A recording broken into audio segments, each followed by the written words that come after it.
So Hebrews chapter 11 starts in verse 1 with a definition of faith. And then what happens is that there's actually all of these examples, case studies of faith that move forward. And we've been talking about those. Last week we started with Abraham. Of all the verses in chapter 11 that are devoted to a particular person, Abraham gets the most verses. He is perhaps the chief example of faith, not only in Hebrews 11, but throughout the Bible.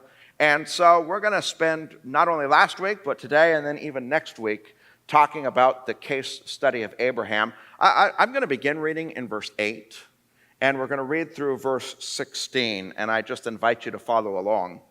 It says, "By faith, Abraham, when called to go to a place he would later receive as his inheritance, obeyed and went, even though he did not know where he was going.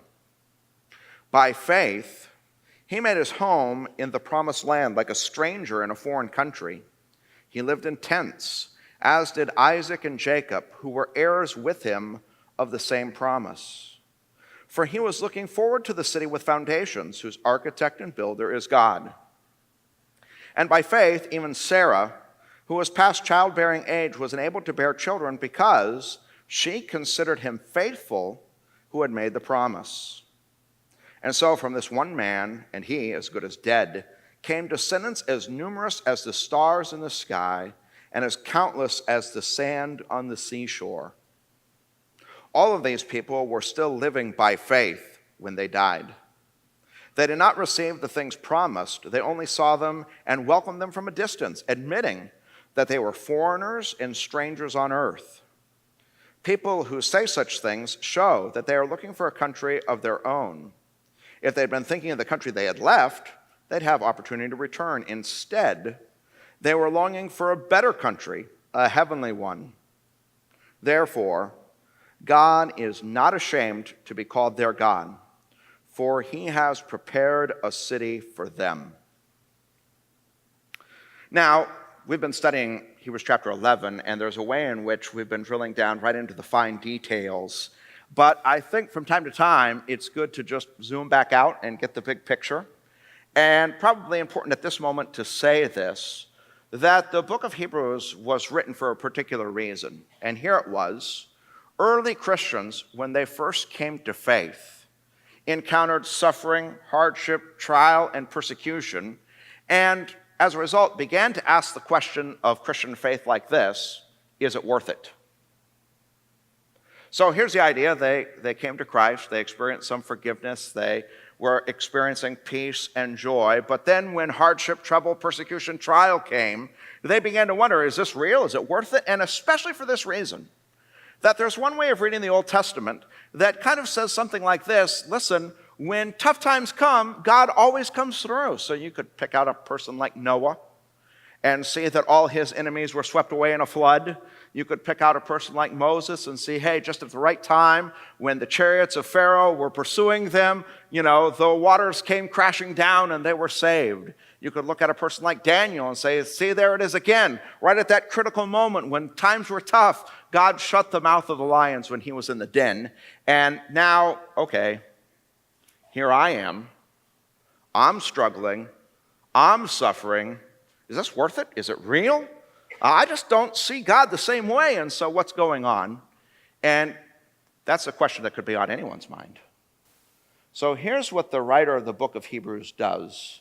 He writes and says, listen, when you read the Old Testament, it is so clear. None of these greats, none of the heroes of faith ever had what you might call a designer life. Nothing was ever certain. In fact, they faced tons of uncertainty. Faith didn't change their circumstances so that from that moment on, everything went great. In fact, more often just the opposite. Yet here's what faith did. Faith helped these people face uncertain times. Last week, if you were here, we started talking about Abraham. And we noticed that when the call of God entered into his life and basically said, go, leave, get out, Abraham went and obeyed. In fact, if you look at verse 8, that's what's there in the first half of the verse. By faith, Abraham, when called to go to a place he'd later receive as his inheritance, obeyed and went. That's the first half of the verse. Today, I want to spend time camping out in the second half of the verse. It says, even though he did not know where he was going. I think when it comes to faith, there are two principles that if we think about, even though he did not know where he was going, two principles that will stand out, that the writer of this book wants to give and impart to us so that we can live by faith. And then there's a dynamic underneath those two principles which enable us to follow the two principles. So here's what I'm going to name the two principles. I'm going to call it the negative principle, and then I'm going to call the second one the positive principle. Let's look at the negative principle of faith first. These words, Abraham obeyed and went, even though he did not know where he was going. Abraham did not know where he was going. Abraham, when he called and went, did not even, I'll put it this way, care where he was going. And the principle is this, that you must not, in life, look only to the circumstances and hope that only the best circumstances result. You must follow God's call, not knowing, not caring what's going to happen next. I'm going to try to get at the negative principle this way. I think just because we're people and we're alive, this is often what we do. We say things like this to ourselves, I'll be happy if, and then we make a list. So for every person in this room, this list is going to be different, but if you were to list it out, you'd say things like this, I get married, I get a job, and you'd say things like this, that I have children, that I own X, Y, and Z, that I enjoy ABC, that I travel here. You know, for every different person, it's going to be a different list, but there's some list, and we'll say, I'll be happy if these things happen, these circumstances come about. Not only do we make a list like that, but I think there's a corresponding list. I'll put it on the other screen. I'll be ruined if. And then there's a list of things, and under these circumstances, we're quite sure that our life would just be a mess. And, you know, for every person, the list is going to be different, but if I don't get the job, if I lose the person, or if the relationship ends, or if I can't have children, or if a particular opportunity never comes, then if these things happen, my life will be ruined. And so, because we have these lists and they're in the back of our mind, here's what we do. We stand in the present moment, and we ask ourselves at every juncture, is this practical? Will the decision I make right now tend toward this list, or will the decision I make right now tend toward that list? And we just ask ourselves, you know what? Is this practical? Is this worthwhile? And we make the decisions on these bases, and here's what the negative principle says, you must not do that. In fact, ironically, to the extent that you do that, you will literally ruin your life and be a nuisance to every person around you. Now, here, I could even put this in terms of faith. There are so many people, and when they come to Christ and they come to Christianity, they ask a question, and I think it's the total wrong question. This is what they ask. If I become a Christian, will it work? Here's what they have in mind. Maybe there's some trouble or heartache or difficulty, whether that's loneliness or difficult relationship or lack of meaningful purpose or work. And they say, listen, if I become a Christian, will it work?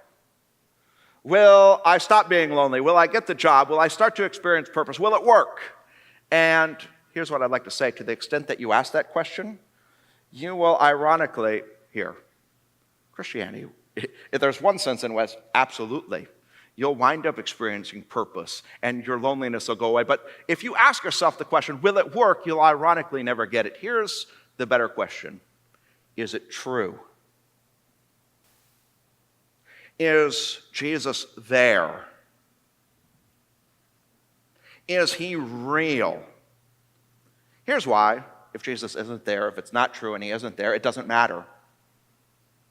And if he is real and he is there and it is true, then nothing else matters.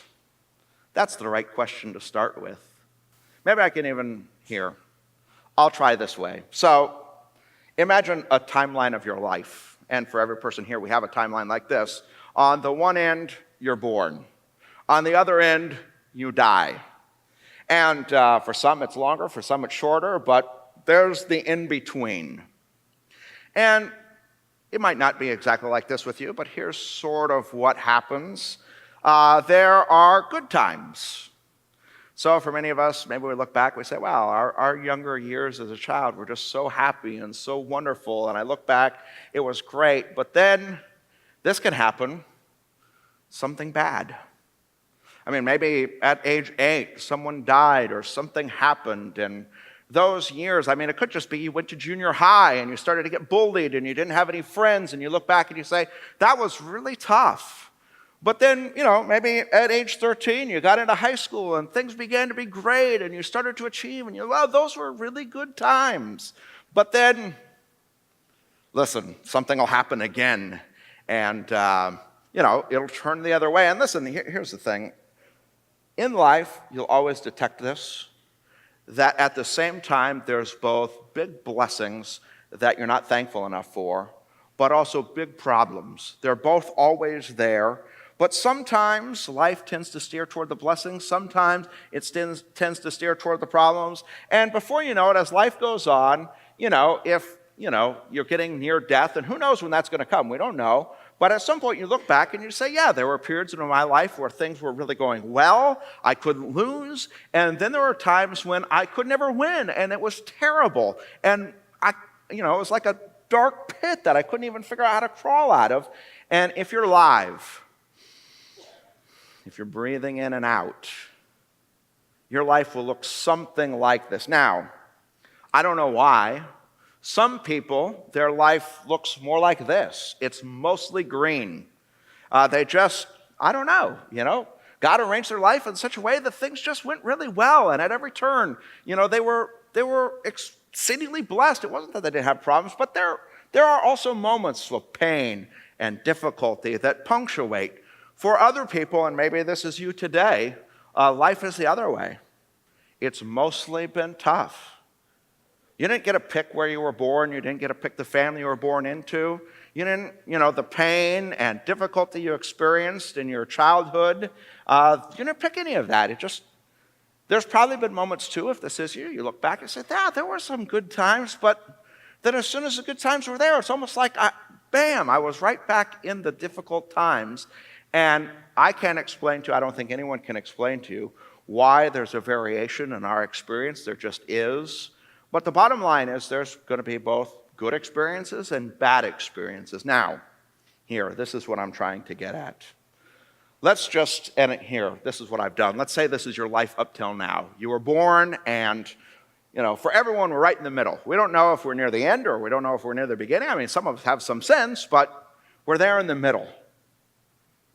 And let's just say that you look back and you say, well, there's been some good times, but right now, I'm experiencing difficulty and heartache and pain. And let's say that in the middle of that difficulty, heartache, and pain, you sensed a greater need, a need beyond the walls of this world. And so you showed up at church and you considered Christianity and you asked yourself, will this work? And there was some sense, right, when you came to Christianity that, boy, there's some joy there. There's some companionship and community there. I have this sense of forgiveness and being set free. But listen, the circumstances never really got better. In fact, and this is so common, if you're brand new to Christianity, I really just want to tell you this. This is so common that often you come and you say to yourself, you're expecting that at that moment you receive Christ, everything's going to get better. That all your circumstances are going to change to the good. You're expecting that, but then it doesn't happen. I've seen this so many times. And I just want to say this because if you're new to Christianity, this is a real and present danger. I've seen this so many times. You've come and you've said, will it work? And what you're hoping is that in the moment, all your circumstances will change. And then when they don't, something else will show up. Because this is how life is. Our circumstances do bounce back and forth. And so maybe you've been yearning for a relationship, and all of a sudden, someone will come along. And it might even be, and I've seen this, that this person is not even good for you. But all of a sudden, it turns out that you have been more interested in the circumstances than in what Christianity truly brings. And so as a result, you get into this relationship or you get into this new job, and all of a sudden things get better, and you say to yourself, this works way more than Jesus works. And next thing you know, I look over and, this person's no longer here. They've said to themselves, I know it works. It's a person, or it's a job, or it's a whatever. But here, guess what? Life will go back the other way. It just turns out that way. And here's what you have to know. Here's what you have to consider. That God is not primarily interested in making sure that all your circumstances from here on out are always great. He has more of a concern about this. You see, and this is the principle, it's not the circumstances that make a person great. It's what you bring to the circumstances. And faith, when it begins to work, has this principle so that whether God leads you through green pastures and quiet waters, or whether he leads you into a dark valley, you will have the resources to live in a great way if you come to faith. What does this mean? It means that you must not be immobilized and ask yourself this question at every juncture, will this work? Instead, you've got to ask yourself this question, where is God calling me? And whether he calls me into green pastures or whether he calls me into a dark valley, I must not care even where I'm going. Abraham, when called to a place he'd later receive as an inheritance, obeyed and went, even though he did not know where he was going. Okay, that's the negative principle. And here, I'm aware of this, that even as I talk about the negative principle, that you don't even have to be a Christian to grasp its truth. Anyone who lives will see that life changes. Sometimes you go through good times, sometimes you go through bad times, and if you bank all of your chips, so to speak, in just making sure that it's all good times, you are giving yourself false hope. And so there are, both in philosophy and religion, there's lots of people who have grasped the negative principle. Don't put your hope in circumstances. So the ancient Stoics, this is what they did. They said you've got to keep, your jaw tight, clench your teeth. You've got to keep a stiff upper lip. Don't be too swayed by this or that. Don't put your hope there. Kind of harden your heart. Those were the Stoics. Eastern religions, like Hinduism, says you must learn detachment. Don't get your heart, attached to the things of this world. You've got to detach. There's lots of people who get the negative principle. You don't necessarily have to be a Christian to understand that if you put all of your hope in circumstances, you will be disappointed. It will not work. You'll make a mess of your life and the lives of those around you. Lots of people grasp it. Christianity has a corresponding positive principle that is so important. And we see it as an example in verse 10 in Abraham's life. This is what it says, for he was looking forward to the city with foundations, whose architect and builder is God. Listen, it's not just that he would not consider, whether good or bad is going to come. He didn't know where he was going, didn't care where he was going. He was just going with God. It wasn't just that. He had this ultimate hope. See, kind of immediately, he didn't know where he was going, but ultimately, he knew exactly where he was going.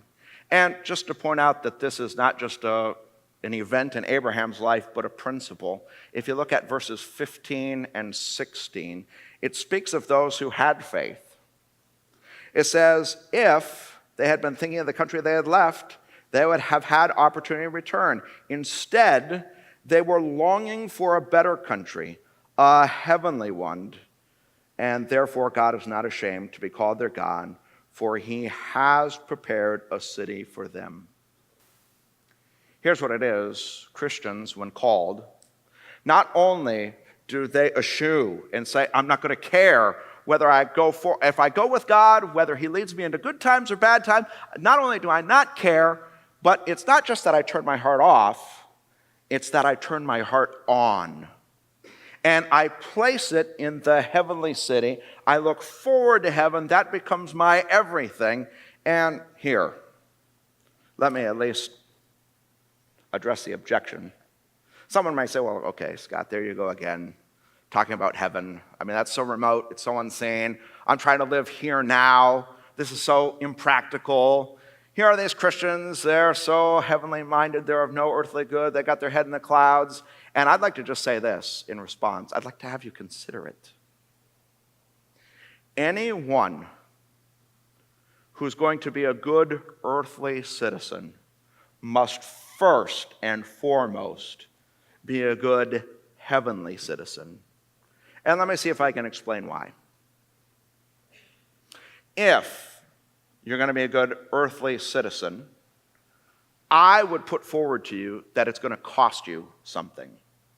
I'll give you some examples. Let's say you have this really good job that pays really well, but now you're called to do something unethical. I mean, something maybe even really bad. Now, if you're going to be a good earthly citizen, what should you do? Now, if you do that, wouldn't you agree with me? It's going to cost you something. Try it another way. Let's say you have a group of friends, and you're really tight with this group of friends, and they start going down the wrong path, and you see that. Now, if you're a good earthly citizen, what are you going to do? If you see this group of your best friends walking down the wrong path, what are you going to do? Now, whatever that is, if you're a good earthly citizen, I want you to notice something. It is going to cost you. Now, if you can say that to be a good earthly citizen, it's going to cost you, I'd like to just ask you a question. Where are you going to get the rational, emotional, and spiritual resource to pay that price? Where are you going to get that from? And I would say the only place to get that is if you realize that your home is not here, it's there. Here, I'll put it in these terms. This is what you need to do if you're a Christian. You need to take your reputation. You need to take your possessions. You need to take your career. You need to take your relationships. And you need to say to yourself, this to me is pocket change. It's just pocket change because my real investment is in a Swiss bank account where I got $5 billion. Right? So maybe I'll even make it concrete. Let's just say that in your pocket right now you have $500. That's your earthly resources. And let's just say you've got that job where you've got to stand up against it. You might lose your job. Or let's just say that you've got these friends and you might lose your friends. You realize, if I lose these $500, I'll lose everything. But if you've done your banking in heaven, so to speak, and if you've stored up your treasures not here on earth, but you've stored up your treasures in heaven, then guess what? You can lose this pocket change. You can lose the $500 because I've got this $5 billion account, and so big deal. So I've lost my reputation, so I've lost my job, so I've lost my wages, you will be able, because your citizenship is in heaven, to pay the price here on earth. I'll try with another analogy. If you're a Christian, think about this life like a city park. Now, if you go to any city park, it's great to visit. I mean, anyone who lives in a city and they walk through a city park, when they're at the city park, they say, this is great. I mean, you can look around, you can enjoy the scenery, it's a great place to rest, you can take it all in.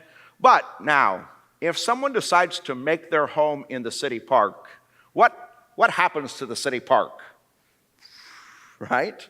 When people start to live there, that is a bad thing. Why? Because city parks aren't designed to have people living in them. And I would just suggest to you that you ought to consider this life right now more like the city park. It's great to be here. I mean, the relationships that you can enjoy, the jobs that you can have, the wealth that you can create, the politics that you can engage in. It's wonderful. It's great. The hobbies you may have, whatever, it's fantastic. Just don't live here. I mean, if you start living here, the park will be a mess. If you live there, you can enjoy this park. I'll try it another way. If you were to come to my home, probably like your homes, we have, at the front door, this little entryway. It's where we put our shoes. It's where we put our coats. We've got a little bench there. If you entered into my home and said, wow, this is a nice entryway. Let's just hang out here, Scott. I'd say you're crazy. I mean, come on into the living room. Listen, this life is not the living room. This is not where you live your life. It's there.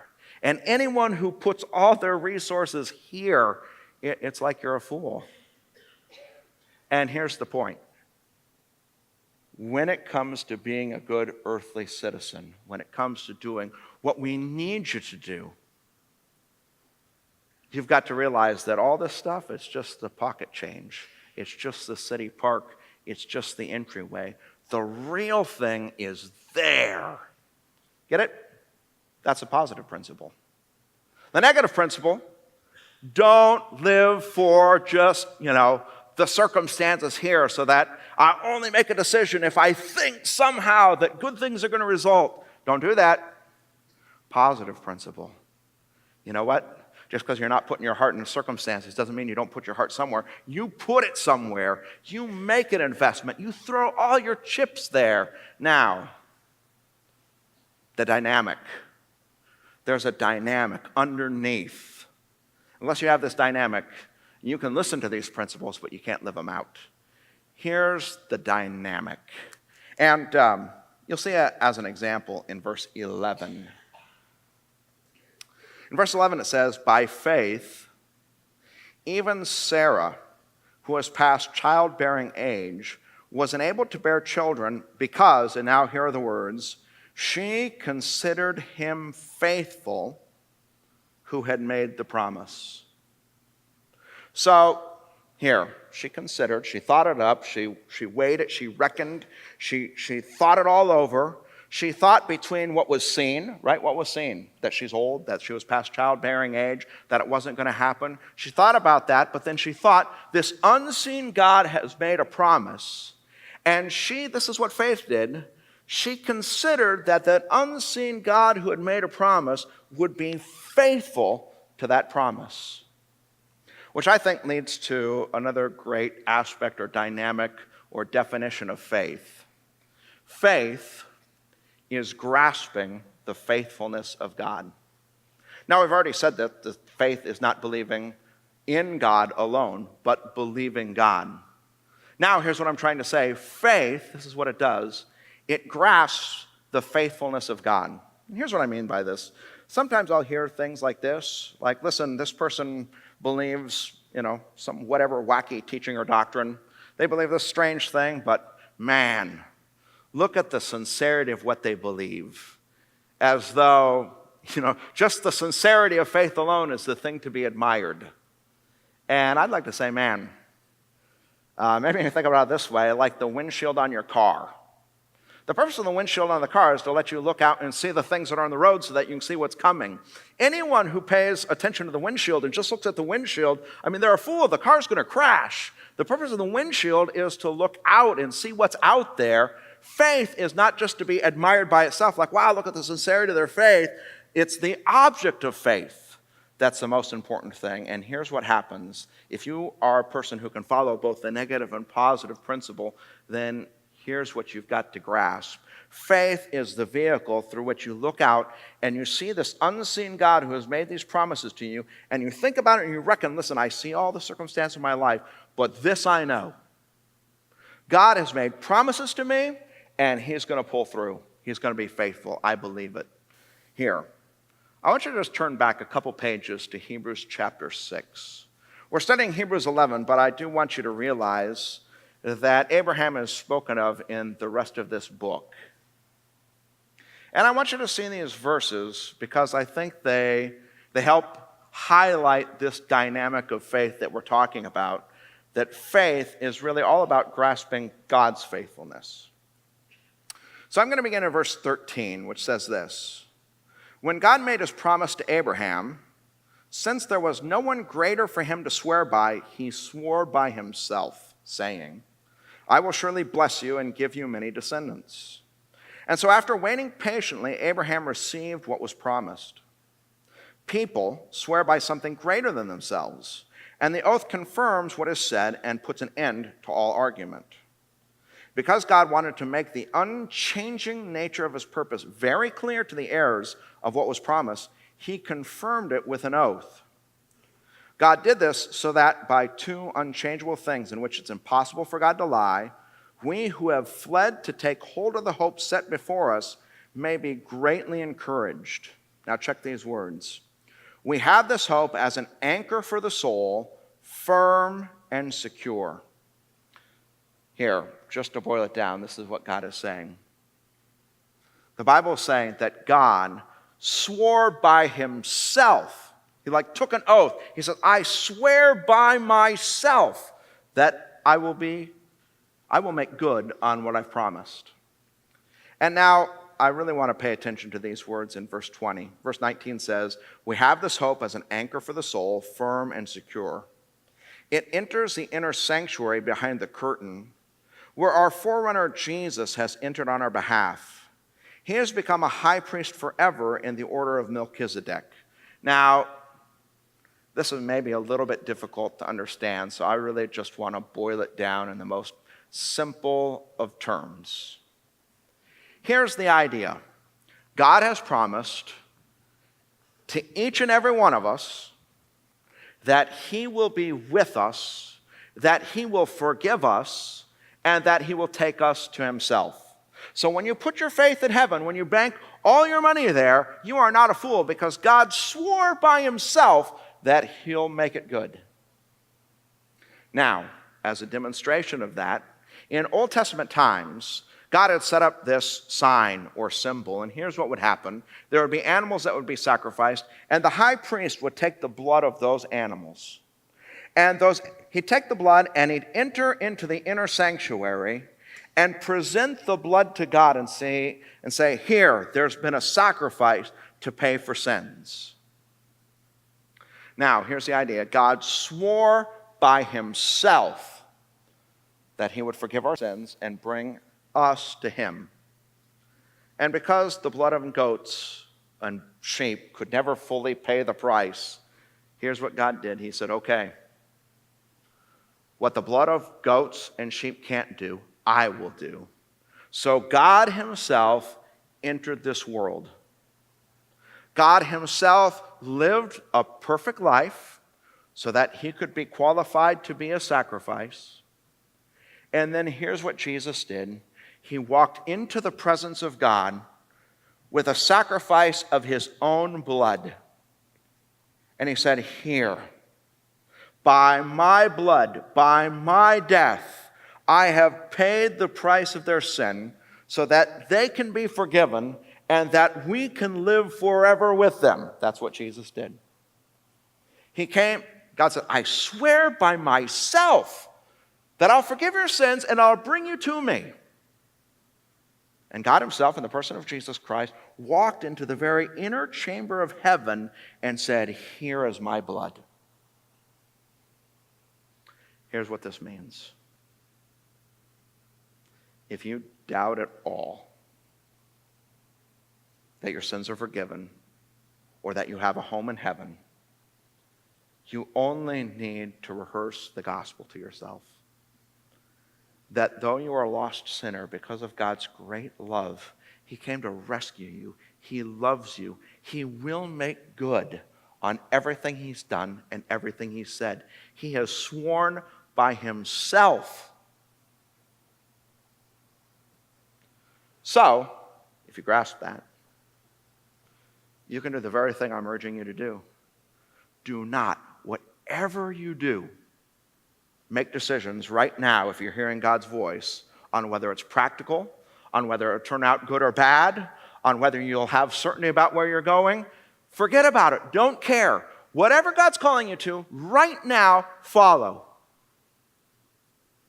How can you do that? Well, positive principle. Your home's in heaven. You could lose everything here. Who cares? You've got a treasured heaven. That's the meaning of seek first the kingdom and his righteousness, and everything else will be added as well. Positive principle.